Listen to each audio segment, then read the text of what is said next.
We're starting today with a presentation for everything you need to know about the music business. And I've said this recently, that every panel I do, I learn something new, even though I've been writing about the music business for 15 years.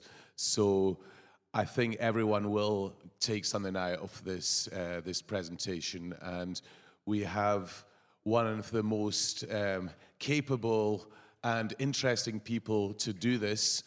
He's come up from London. It's Keith Harris, who is here in his PPL capacity, but is also known for managing Stevie Wonder. So could we have a big round of applause for Keith Harris? And yeah, grab a pew, Keith. We've got it and press on. As Olaf says, I've got about an hour to cover the basics of the music industry. So it will be quite basic, but hopefully even some of the old lags, and I can see one right at the back there, Tam, we'll learn something new. So I'm just going to try and race through some of the basics that any artist should know right at the start of their career. It's not intended to be particularly complicated, but if you want to get more complicated, please ask me. And there's a few years here that I've covered. I should be able to answer most of your questions. So, what's an artist need to know? What does a manager do? Now, I'm starting deliberately with a manager, because certainly in the modern business, the manager is absolutely at the center of everything. The manager is going to be guiding you through your career.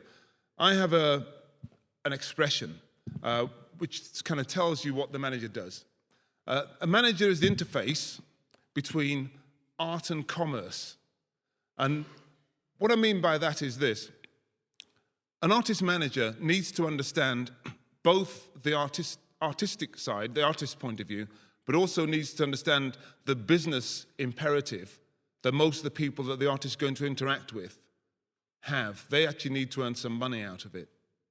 And they are there to translate between artist language. I'll give you an example. As an artist, you record an album. Maybe it takes you 6 months, maybe it takes you 3 months, maybe it takes you a year. The manager then gets the album and they take it to the A&R guy at the record company. And they play it to him and they say, well, so what do you think?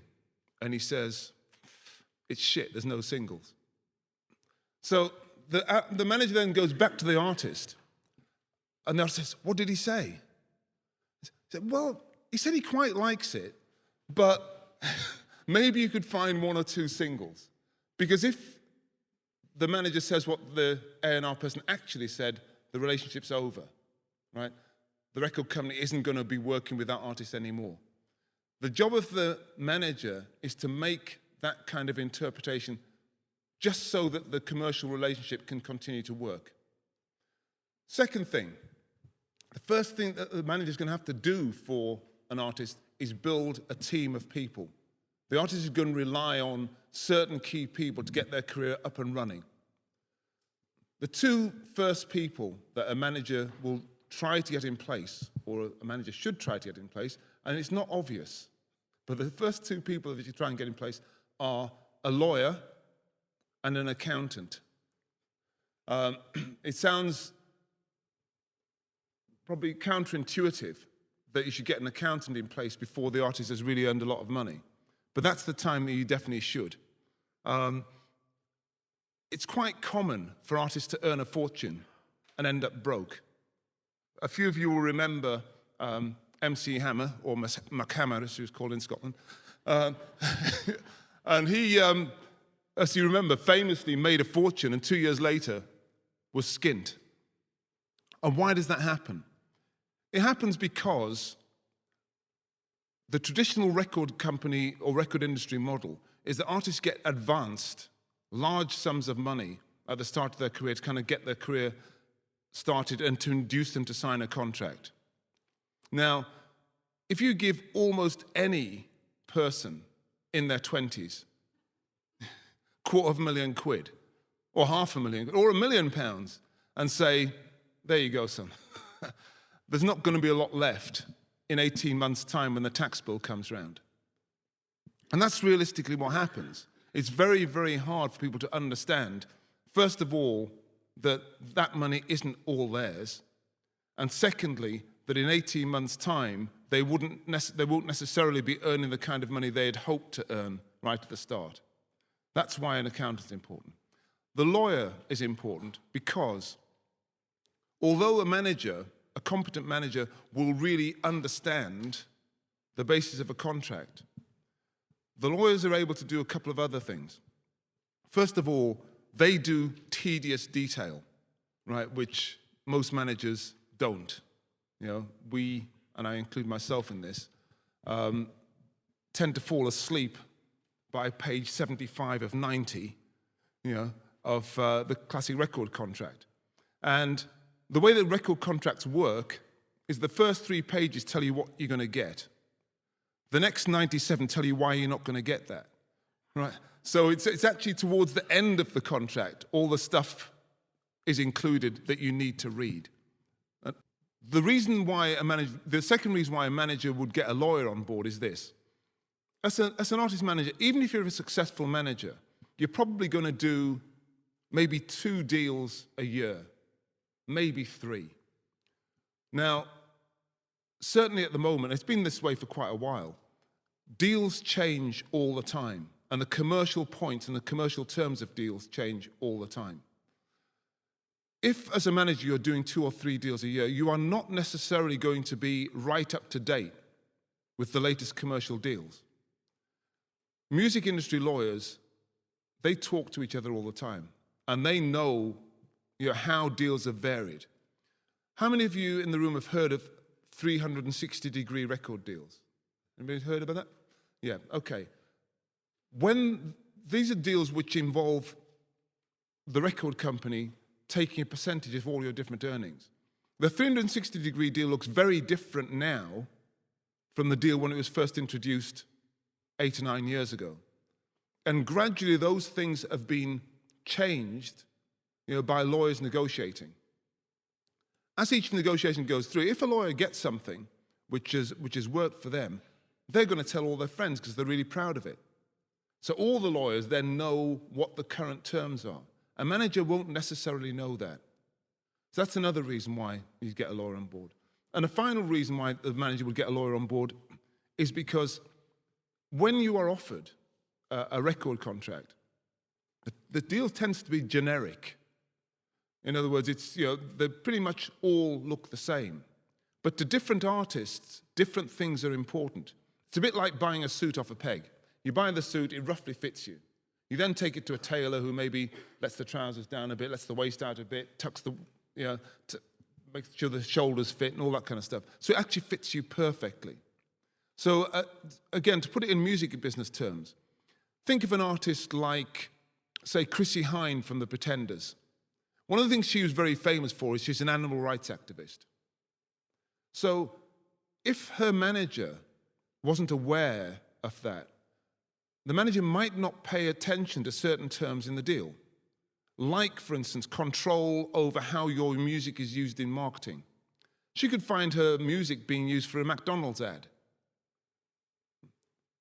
There's no reason the lawyer would necessarily know that that was important to her. The manager should know that. So the manager will work alongside the lawyer to make sure that all the deal points fit the artist perfectly. They have the freedom and the flexibility to do what they want to do in the context of the deal. Right, so the manager assembles a team, and the team is going to work on the artist's behalf. So, next question, do I need a record deal? This is a very common question these days. I did a panel about 6 months ago in Norwich. I remember there's a room roughly the same sort of number of people as you guys in here, and there are a high percentage of artists. And I asked this question, do you want a record deal? In fact, I'll do it again. How many of you are artists in the room? Okay, how many of you want a record deal? Yeah, exactly the same reaction, except the difference was that some people put their hands up, and then eventually somebody said, only if it's a good one. What's happened is that because of the modern business where people try to persuade you that you can do it yourself now, you can do it all online. A lot of artists are confused about whether or not they need a record deal. Well, the fact is that even if you don't do a record deal, there's a lot of things that you actually have to do. Now, normally, these things would fall under a record company. These are the things that a record company will do for you. So you actually need finance of some kind. It doesn't have to be huge amounts of money, but normally, even to make the recording and get it to a professional standard for release, getting it mastered, even if you're going straight to digital, you still need it mastered. You need certain production values on it. That takes money. Now, that's one of the things the record company will normally do for you. Obviously, if you have wealthy friends, wealthy parents, you don't need the finance that a record company will never necessarily provide, unless you're a pop act. If you are straight down the line pop act, then you would have to have extremely wealthy parents or extremely wealthy friends to be able to think of competing. To launch the average pop act, say like a One Direction or something like that, before you get to single one, you are in for well over £1 million, because that's what it costs to send them off to get their suntans, teach them to dance, get the production, find all the best writers, find all the best producers, get them in the studio for 6 to 9 months, get the Facebook stats up, get the YouTube videos made that just happen to be there before they get a record deal. All that kind of stuff. It all takes money, it takes finance, and normally that's what a record company will be doing. So you need finance. You need to manufacture. Now again, because it's the digital age and digital era, everybody thinks, oh, well, you're not making CDs anymore. Well, first of all, the first thing I'll tell you is that last year, 87% of record sales were on CD. So don't let anybody convince you that now it's all about downloads. It's getting there. It's certainly not there yet. If you're relying on downloads, you are only reaching something like, well, no more than 15% of your potential market. So you will need to manufacture. Even if you're going straight to digital, again, it may not be what you traditionally think of as manufacture, but you need to put your music in the correct digital form. Now, even if you're not, what a lot of people do, they use an aggregator, like the Orchard or one of IOTA, one of the aggregators, because most of the people who do the actual digital sales want your music in a slightly different form. iTunes differs from Amazon, differs from your online website. The formats that you put it up online require different professional standards, and you're going to need to basically manufacture it to that standard and get it ready for release. So let's say you do need to manufacture. I'm just trying to emphasize that even in the new digital environment, there are certain requirements that you actually need if you're going to reach your audience. Okay, you need to promote. Again, this is one of the things that the record company has traditionally done for you. You can do it yourself, or you can hire independent promotions people to do it for you. Now, but you do need, radio is still important. Obviously, YouTube is starting to make a significant impact in terms of promoting records, but radio is still important, and you need to reach those people.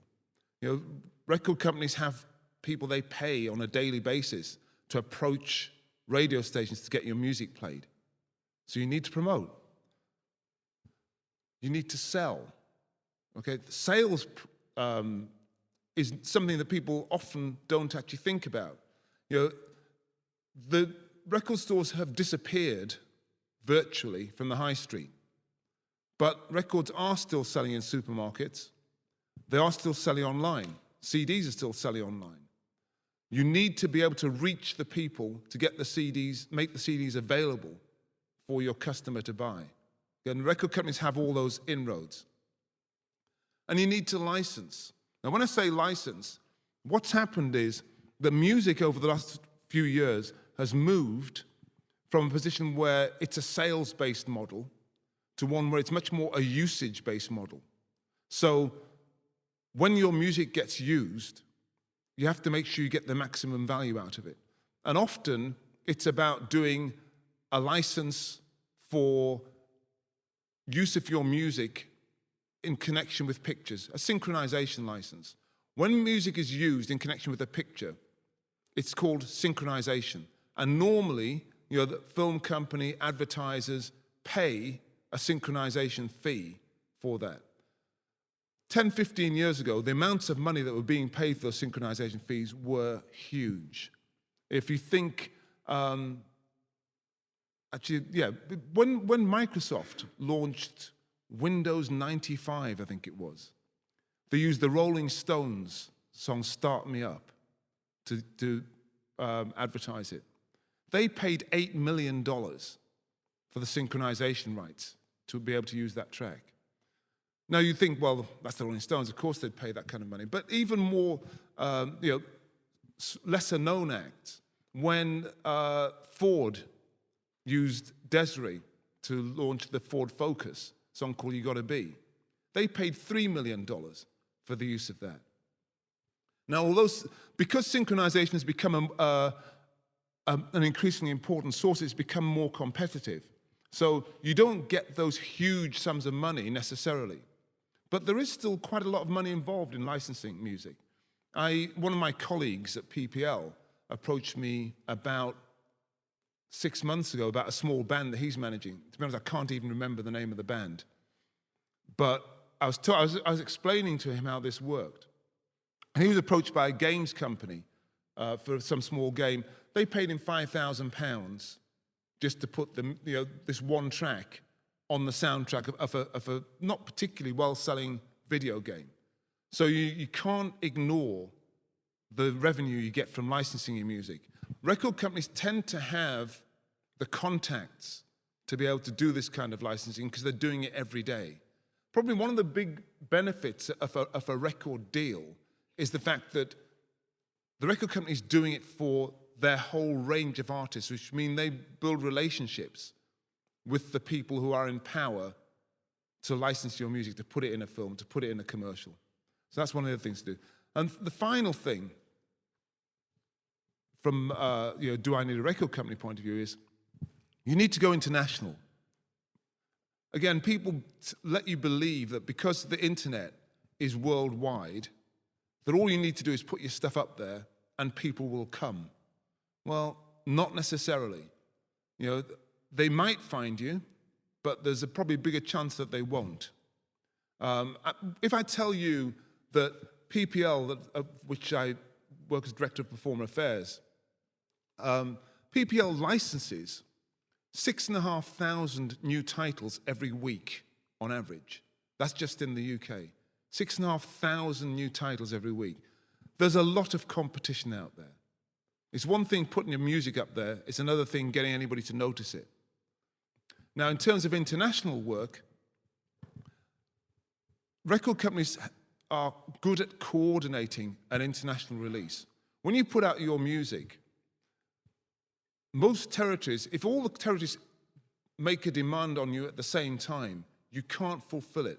You need some kind of coordination. If you release your record this week, France want you, Germany want you, Belgium want you, the United States want you, Australia want you. You can't do it all at the same time. Record companies have an international department who are able to coordinate a schedule of promotion. They can release the track at the right times in the right order. And this is whether it's an independent or a major label. When I'm talking about record companies, don't be fooled into thinking I'm just talking about major labels. If you look at the last 12 months, the most successful record company is probably Adele's company, Beggar's Banquet. That is an independent label. It's not a major label. Domino Records, another independent, have been extremely successful. So just because I'm talking about international, and it makes people think that I'm talking about multinational companies, I'm not. The independents do very successful independent international licensing deals. They now have, the Association of Independent Music now has an organization called Merlin that does licensing for it worldwide. The international income is extremely important. Certainly shouldn't be ignored. So those are things you need to really think about if you are considering whether or not you need a record label. What about publishing? Is publishing important? Only if you want to make a living. Right. Music publishing is the other side that a lot of people don't think about. It's also, funnily enough, probably the thing that breaks up more groups than you can imagine. And the reason is because the people who write the songs and who have the publishing deal and who earn money from the publishing are normally driving around in Bentleys while the rest of the people are still signing on.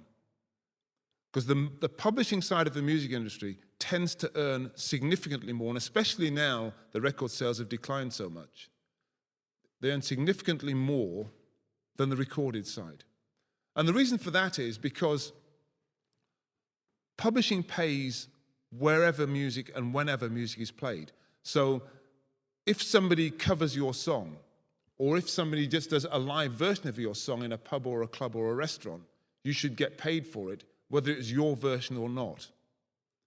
The recorded music side only pays you if it's your version of the song that's being played. Again, with synchronization licenses, when you synchronize a song to a film, you get paid for, the songwriter gets paid, as well as the performers who get paid. So, the publishing side is extremely important. So what does a publisher do for you? Okay, a publisher exploits your songs and pays you. Now, you have to get used to this word exploit. Okay? It's a very common word in the music industry. And when you think about something being exploited, it always has kind of negative connotations, well, exploiting something. When I say a publisher exploits your songs, what I mean is they try to get as much money for them as possible. That is kind of their job. Their job is to make sure that people are aware of your songs, that they get covered as often as possible, they get used in commercials as often as possible, and, most importantly, you get paid for them as much as possible. So they collect your money worldwide. That's the other thing which is really important. It's very, very hard to sit here and collect your money from overseas. One of the things I should have covered, actually, and I'll just quickly cover that now, is the question of when you need a manager, because that's something that is quite often asked, to managers. So when do I actually need a manager?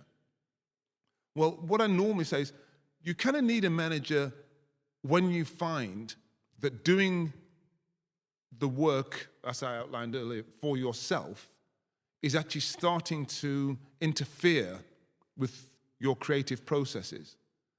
Now, for different artists, that comes at a different stage. Some people can actually cope with the management side of what they do quite well into their careers.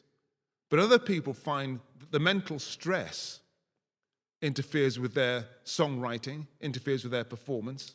A lot of people, a lot of artists, by the fact that they are artists, tend to be more sensitive than the rest of us. And I include myself in that. So being rejected, they take it badly. I mean, any manager will know that artists take being rejected really quite badly. Whereas a manager, your job as a manager is to be rejected. 90% of what you do is being rejected. I mean, a manager's got two jobs. One is to be rejected, the other is to get sacked. Okay? And so effectively, you have to kind of bear that in mind. So keeping on top of what's happening with your songs is important. And that's one of the things that a publisher will do for you. They, as I say, they exploit your songs and make them work for you. We're about the halfway point now. How about working live? People will tell you these days that, it's all about live. Well, it's partly about live. Live music has obviously become increasingly important. I worry and have worried for at least 3 or 4 years that this is being overstated and overestimated. I did a panel at South by Southwest, not this year, but last year, where I had a guy who used to work for the PRS in London called Chris Carey, who did statistics for them. And we were looking at the biggest live artists in America over the previous 12 months. And it was really quite striking that looking at the top 10 of the American live artists, I think, I can't remember the exact figures, but this will be roughly right. 7 out of 10 of the biggest live artists in America that year, which would have been 2010, I think, were over 60. Only, I think, two of them were in their 30s, and only one was under 30 years old. So when people talk about, oh, live is really healthy, live's doing really, really well, now I worry about it because I don't see that the lower end of live making as much money as it should. Those of you who are artists will know that most of the time when you're starting out, you are effectively paying to play. You're not actually getting paid to go out there and do your gigs. So, at the start of your career, live is obviously important, but don't think that you're necessarily going to make a proper living out of it. The industry is trying to, well, not trying to, the media, I think, are insisting that, live music is what it's all about. Well, yes, I mean, I stood on the stage at Glastonbury 18 months ago and saw 155,000 people who were paying to see Stevie Wonder. That's fine, but Stevie's even older than me, right? Not much, but he is, that's not really the future of the music business. Unless we can actually get people to start paying, at the start of people's career, then, I think it could be exaggerated. So, it's a good idea to get an agent. What does an agent do? They sell you to promoters for gigs. And I emphasize the word sell. They get you money to play. For artists at the start of their careers, it's quite important that as quickly as possible, you start getting paid for the gigs that you do. And you start making sure that when you do the gigs, they pay you in more ways than one. So these days, if you have CDs to sell, make sure you sell them at the live gig. Make sure you build up your databases when you're doing live gigs. Make sure you give people a website or gather email addresses, anything you can to sustain the relationship between you and your audience. Get to your audience as directly as you can. Okay? Agents are currently in very short supply. It's actually very, very hard to get an agent interested in a new group. But I ask you something here, Keith. I mean, they are in short supply, and what I notice a lot is that some people are so preoccupied with getting an agent that they'll get a shit agent that could actually end up doing more harm than good. Is there a case to be made for people booking their own gigs initially, and then once they feel that they've got to that stage that it's too much for them to handle themselves, then go to an agent, and then they can also get a better deal from the agent? Well, it's a good observation. In fact, the modern business, everybody expects the artist to have done a certain amount for themselves before they, if you're looking for a manager will expect you've taken things to a certain level, before you actually just, there was a time when people would come to me and say, I'm really good, all I need is a manager. Well, it's never been true, but it's even less true now than it used to be. You need to have done something for yourself. Yes, if you can book your gig yourself, that will give you a real helping hand towards getting an agent. For instance, I saw an artist last week who most of you won't have heard of. I mean, I only went to see him because he was one of my former students when I used to work at the University of Westminster. And he's really good. His name's Dan Whitehouse. And I went to see him. I was really impressed. And I said, so how are you getting your gigs, Dan? He said, oh, I'm booking them myself. And I said, well, I am going to refer you to an agent because I actually know an agent I think would be really good for you. Can you give me some of the gigs you've got coming up so I can get her to come and have a look? And he gave me a list of, I think, 35 gigs that he has booked, going between now and, I think, July. Now, from an agent's point of view, they're going to be thinking, if this guy's managed to book 35 shows for himself between now and July, yeah, I'm interested. So the more you can do for yourself, the more beneficial it is for you going forward. So yeah, it's a good idea to get an agent, but there's this thing about getting a shit agent. Well, the truth is that throughout this business, like any other, there are lots of shit people in all kinds of, there's shit record companies, there are shit promoters, there's shit publishers, but at the end of the day, obviously you want to try and get good people.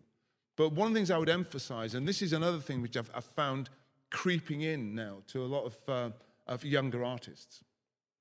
Artists can get themselves into a position where they are so scared of getting ripped off, dealing with shit people, all that kind of stuff, that they actually don't do anything, And you might just as well then put your songs in a box under your bed, right, and just be happy that you made them. Unfortunately, sadly, it's always been true that getting ripped off, doing deals that are not as good as they should be, is part of the learning process. It doesn't matter what business you're in, you are often going to find that you make mistakes at an early stage. Just try and keep the mistakes as small as possible. And that's part of what you're doing here today, is actually learning some of the stuff to kind of pre-arm you with the information to try to keep those mistakes small. But the truth is, if you don't try, you will definitely fail. So at some point, you're going to have to take that plunge. I suppose as well, if you've done enough for or a certain amount for yourself, then you know what to expect from an agent. So you can be saying, "Why haven't you done this? Why haven't you done that?" And you're not going into it without any prior experience. I'll be honest. When you talk about shit agents, they're not going to survive that long. Because actually, to be an agent, you need to be able to book gigs. If you can't, you don't earn any money. So maybe some agents are better than others, definitely. But the chances are that if you find an agent who is a working agent, a professional agent, they are going to be to a certain standard. They're going to have better contacts than you will, and they will be selling you every day rather than giving you away. So it's a step. One of the things I would say, though, which is quite important, is that actually you shouldn't be signing a contract with an agent anyway. I've never signed an agency contract for an artist in my life because you don't really need to. And the reason, I'll go into it very briefly, the reason is this. Normally, you only want one agent working for you at a time. You don't actually want two agents working for you at once. And the reason is because you end up with what's known as a race to the bottom, right?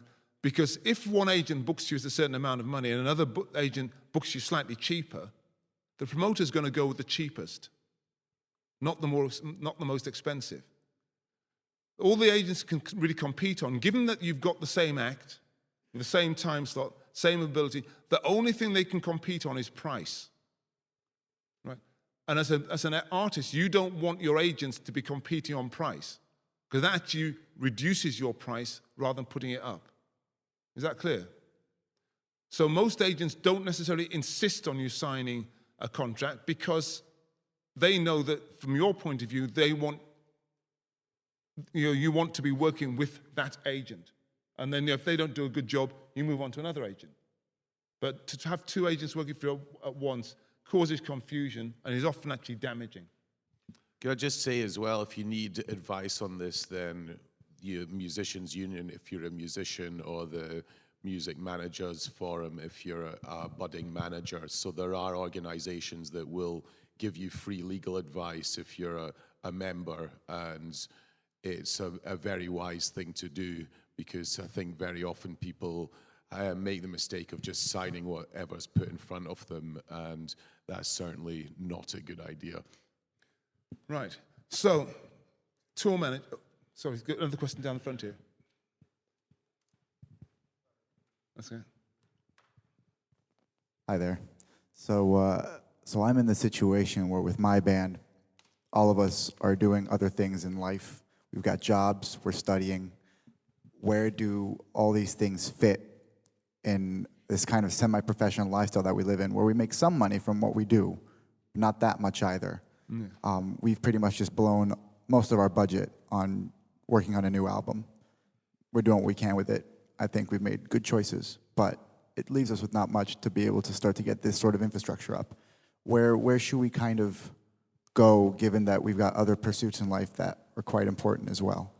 Well, two things I'd say about that. First of all, I'm around all day, so talk to me about it afterwards, because it's kind of more of an individual thing. But secondly, at the end of the day, that's up to you. You know, you're going to have to decide just how determined you are. I don't even know how good your band is. If the band's great, then spend more time on it. If it's not great, spend more effort on your jobs. I mean, that's, what can I tell you? I mean, that's, not knowing the band, I don't know, but I'll talk to you about it afterwards, okay? Thank you. Right, so tour managers. I include tour managers because it's actually quite an important role. When you get to a certain level and you actually start touring, the chances are that if you have a manager, they will be looking after more than one act. And therefore, they cannot necessarily be out on the road with you for every date that you do. And you will take on a tour manager whose job it is to make sure that things run correctly while you're out on the road. They will make sure that you have the right dressing rooms, that you get paid. They will make sure that you arrive on time, that your hotels are booked.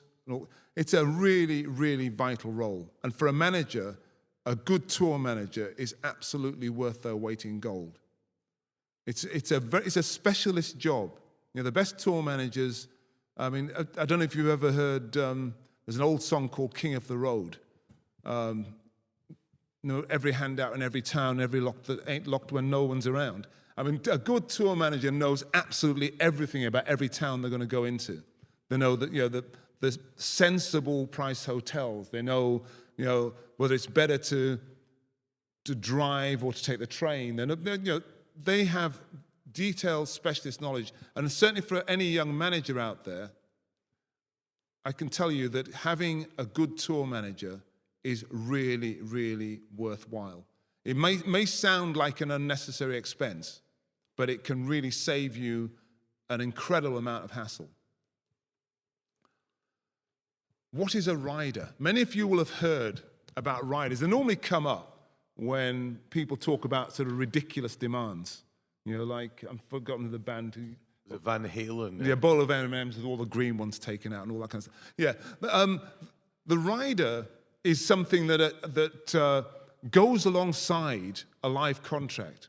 And what it does is it stipulates the requirements that an artist has in order to carry out the venue.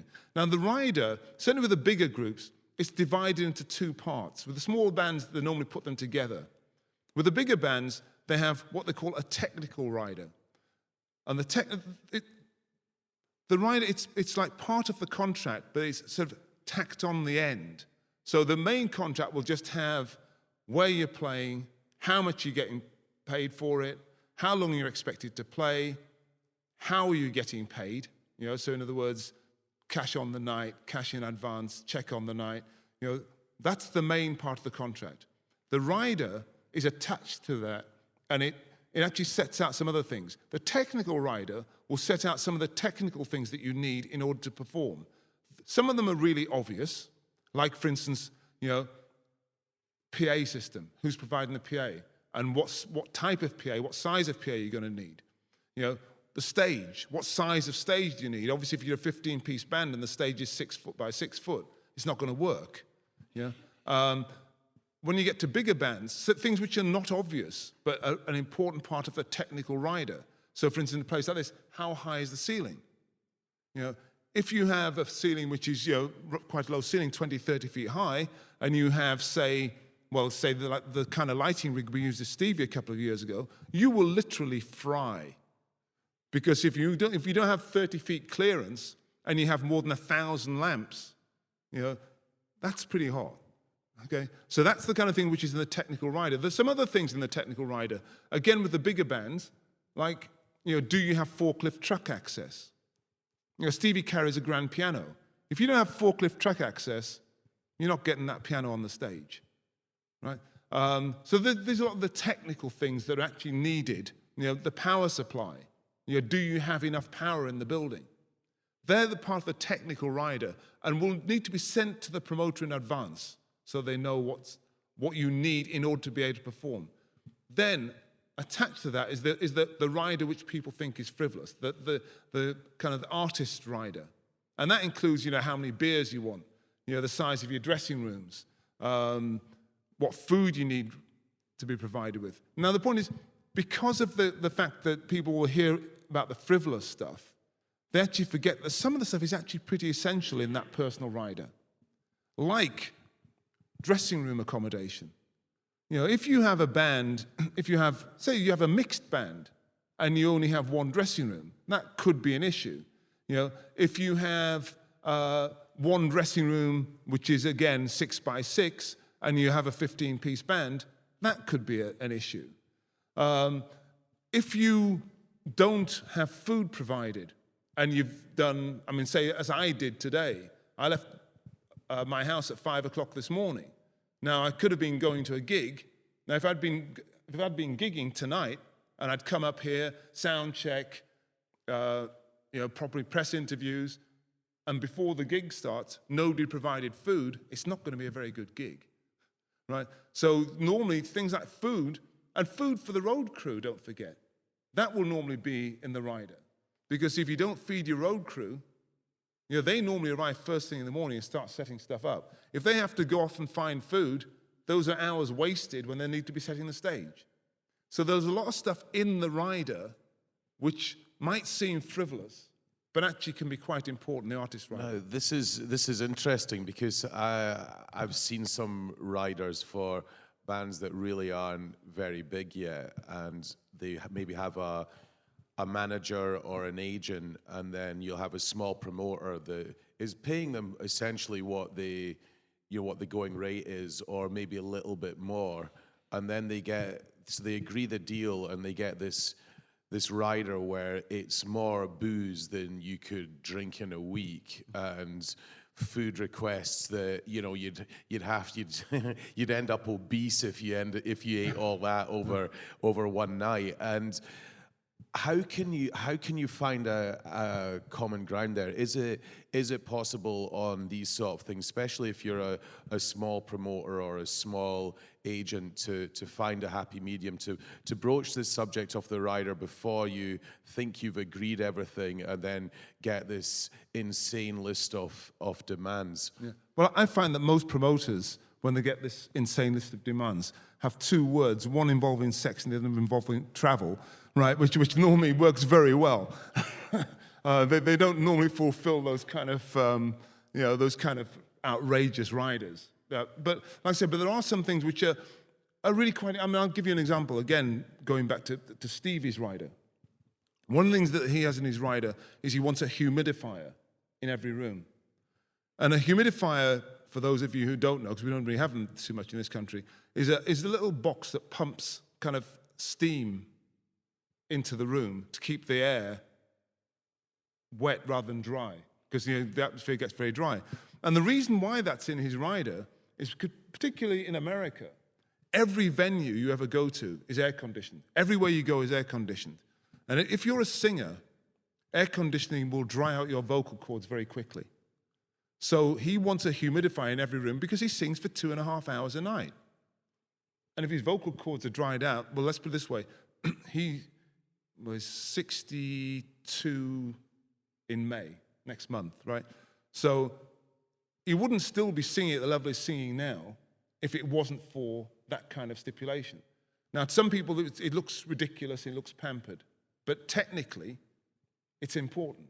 So you shouldn't just discount the rider. You should make sure that those things which are actually important for you are included in there. Don't be shy to do that. But as you say, avoid ridiculous demands, because apart from anything else, they just end up on the internet. Right. So, key bit. I can see we're getting towards the business end. How do I get paid?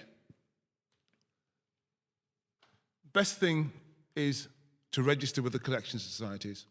Now, one of the ones that I work with, was actually sponsoring. Actually, could you explain what a collection I'm society is? I'm going to do exactly that. In the UK, there are two big societies that you need to know about. One of them is PPL, who are our sponsors today, and another is PRS for Music. Now, effectively, what happens is these organizations collect money for performers and writers whenever their music gets used in public. Now, let me just differentiate between the two, because it often leads to confusion and people don't understand, what is the difference between PRS and PPL, because we do collect from more or less the same people most of the time, but we pay out to often different people. Let me make it clear. A couple of years ago, Kylie Minogue had a hit song called Can't Get It Out of My Head. Remember that? Okay, it may surprise some of you to know that Kylie didn't write that song. Okay, it was written by two people called Rob Davis and Kathy Dennis. They wrote the song. So as songwriters, PRS for Music will collect money on their behalf whenever the song is used in public. If it gets played in a bar, pub, club, restaurant, on the radio, football stadium, they collect for Rob Davis and Kathy Dennis because they wrote the song. PPL will collect for Kylie all the session musicians who played on the song, and for EMI Records, which is her record company. Okay? PRS collect for the songwriter and their publishers. PPL collect for the performers and the record company. Now then, why collection societies? The reason is because there are two copyrights in a piece of recorded music. Now, for the benefit of simplicity, when we talk about copyright, think of it, please, as the right to copy. Right? A lot of people, because it's one word and copyright, think it's very complicated. It's actually very simple. You create something, you then give people the right to copy that. Now, the copy could be a broadcast, it could be making it into sheet music, it could be putting it on a CD. Whenever somebody copies it, you grant them the right to copy. Now, effectively, when they use something that you've granted the right to copy, they have to pay for it. Now, imagine if every time a record got played on the radio, say every time Kylie's record got played on the radio or in a pub or a club or a restaurant, Rob Davis and Kathy Dennis turn up to the BBC and say, hang on a minute, you just played my record, give me some money. Right? Or some small club in Edinburgh plays the track, and they come up and say, you're going to give me some money for that. It's going to get pretty complicated. When I just told you that PPL released 6,500 titles a week, imagine if all the people on all those recordings turn up every time one of those tracks gets played and asks for the money. It's not really going to work. So what happens instead is that the copyright owners form themselves or put themselves through societies that collect on their behalf. So PRS will license radio stations, pubs, clubs, restaurants, and say, okay, as long as you pay us a certain amount of money a year for the license, and we do the same thing. We do the same thing for the performers and the record companies. Say, pay us X amount a year, and then you can use any music that we control. So PPL controls about 92% of the UK's recorded music output. So, for instance, we license the BBC, we give them what we call a blanket license. They can then use anything from the PPL catalogue over a period of a year. They tell us what they've used. We then go and match it with our database, see who all the performers were, who all the record companies were, and divide the money correctly and send the money out to those performers. It's quite a big job. We have 5 million titles, 50,000 performers, 6,500 record companies. It takes quite a bit to do it. There's a question at the back there, please. Craig? Either Craig?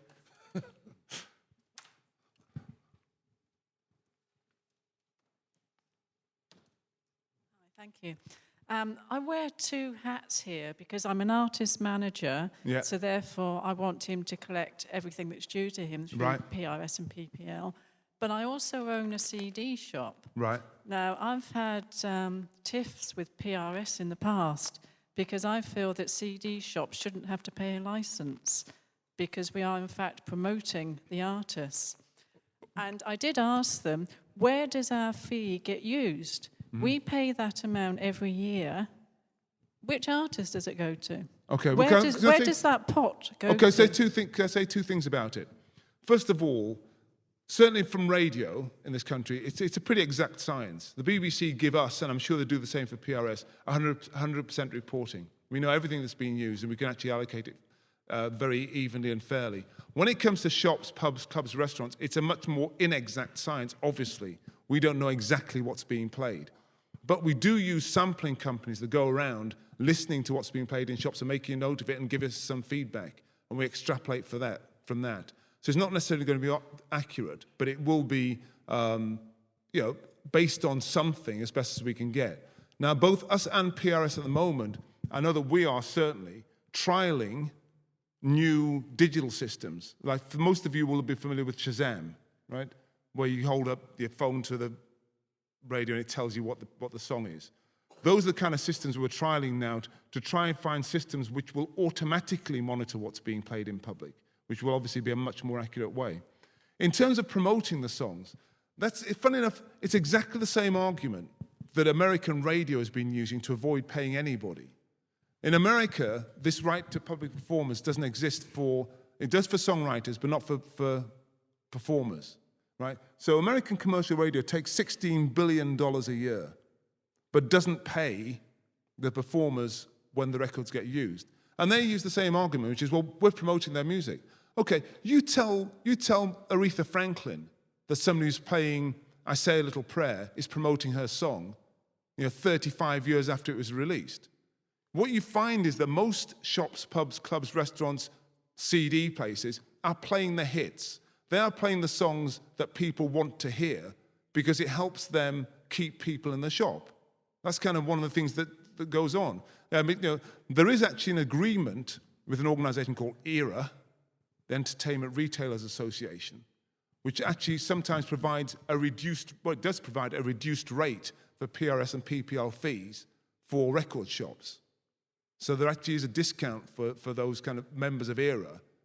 But the argument of it all being promotion, I think is kind of hard to stand up because people keep playing songs that have been hits for years and play oldies. That is fair enough, but I did wonder how they split up all those license fees amongst artists when they don't know what's being played. Well, I hope I've explained that as far as I can. Yeah, but if it does go into an administration pot to help the company carry on running, then that's fine. Well, but no. I do wonder. No, it doesn't go into let me explain to you. Both PRS and PPL are not-for-profit companies. Yes, they deduct their running costs. So the staff wages, the systems and all that are deducted off the top. And then the money is distributed to all the writers and performers, in as far as they can be identified. Of course, it's not an absolutely exact science, but we're trying to get closer to accuracy. Sorry, Peter, we've not got time. Okay, so this is one of these debates that, especially for people that are on courses and things, that has been raging for years. And people that pay for the licenses are like, I'd rather just give the artist the money. And it's Stuart. I'm going to out Stuart from PRS here as well. So Rose, color him afterwards. He's well versed in this subject. And I think that Peter's here reckons he can explain it. And unfortunately, have you got just something to finish off here, Keith? That's it. That's it. Now, I talked for a while. I know what an hour is. Perfect. We've got a 15-minute break, and then Morning, Keith. Peter Rowan, RBL Music, all sorts of things in the music business. You were saying about an accountant, so that's why I wanted to just ask you further there. At what level of an artist, say if you look at the artist or the band, say look at their turnover probably, at what level are they looking at getting into an accountant and a lawyer? Is it $5,000 a year? Is it 50 grand a year? Okay, It's not 500 a year. They're not. No, well, the easiest way to answer that actually is to do with the level of accountant you get. You may actually need a bookkeeper to start off with, somebody who just keeps your receipts in place. Because one of the problems, and again, a lot of artists suffer from this, is that after about a year and a half, when they suddenly realize they've got to get their books straight, they hand the accountant a bag full of receipts for about a year and a half. And you have somebody who's charging them at accountant's rates, hourly rates, sorting through receipts, which actually ends up, again, it's counterintuitive. It costs you more than actually getting somebody involved right at the ground level. I'm not suggesting that you go to one of the big music business accounting firms like Martin Green Ravton or any of the really big accounting firms right at the start of your career, because they're very expensive. And those guys, their value is in giving you sort of tax advice, for instance, setting up specific companies for touring so you can avoid double taxation, that kind of stuff. All I'm talking about is somebody who will get your financial affairs in order so that at a later stage, you obviously minimize the tax you have to pay, but also you have things organized so that the government isn't going to come after you, which is what would otherwise happen. What, the people... I reckon you should get a bookkeeper as soon as you consider yourself to be a professional musician, right? So obviously it's different. If you're earning enough to be considering yourself a professional musician, then you should get a bookkeeper, okay? And if you're earning enough to be touring at any kind of a level, then you should get yourself a proper music business accountant. That's the easiest way I can say it. I can't give you exact figures because it's going to be very different if you're based in London from if you're based in Thurso, because the amount of money that you can earn, or you need to earn, down in London to survive is very, very different. If you're a solo artist, it's very different from if you're a band. Okay, so, question down the front here, please. If you just wait for the mic so everybody else can hear, because otherwise it's kind of one-way conversation. So a question about digital distributors. Mm-hmm. In the past, we have gone through digital distributors, but we've done it through organizations that manage to take your files and put them on, 6 or 7 different digital platforms with just one format. Isn't that quite easy to do these days, as opposed to going through iTunes, Amazon, and different kinds of... You'll find that pretty much a lot of different people, they require different technical specifications. It's not just one format. There are companies like say, Orchard Iota, Believe Digital, who will actually put it into the correct format, and they do have because it's actually about the metadata. Are you familiar with? Yeah, the people require different metadata to identify the different recordings for their reporting purposes. It's not the actual recording; it's all the stuff for the benefit of people who don't understand metadata.